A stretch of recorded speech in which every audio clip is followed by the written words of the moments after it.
वो हमेशा अपनी बात को पार्लियामेंट में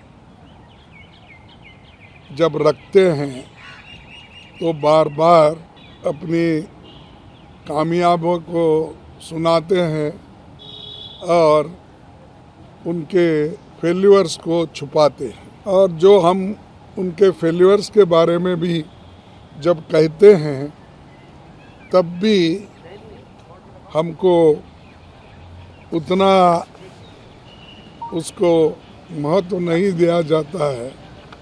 तो इसलिए हमने सोचा कि एक ब्लैक पेपर इस सरकार के खिलाफ निकालना और लोगों को बताना, इस दृष्टि से आज हम ये आपके सामने रख रहे हैं।